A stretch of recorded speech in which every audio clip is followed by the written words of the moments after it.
নমস্কার দর্শক বন্ধু, আমি শ্রী প্রদীপ ঠাকুর। যে গাছটিকে আমি আপনাদের দেখাচ্ছি, এই গাছটিকে দেখে নিশ্চয়ই চিনতে পারছেন। এটি হচ্ছে আমাদের সবারই পরিচিত আকন্দ গাছ।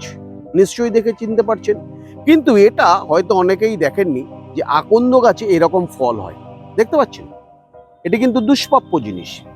যাদের গিন্নি অর্থাৎ বউ আপনাকে ছেড়ে শ্বশুর বাড়িতে চলে গেছে, অর্থাৎ মেয়ে তার বাপের বাড়িতে চলে গেছে, আপনার সঙ্গে ঘর করবে না, অন্য কোনো পুরুষের পাল্লায় পড়েছে, যে কোনো দিন এই আকন্দ গাছের একটি ফল ছিঁড়ে নেবেন।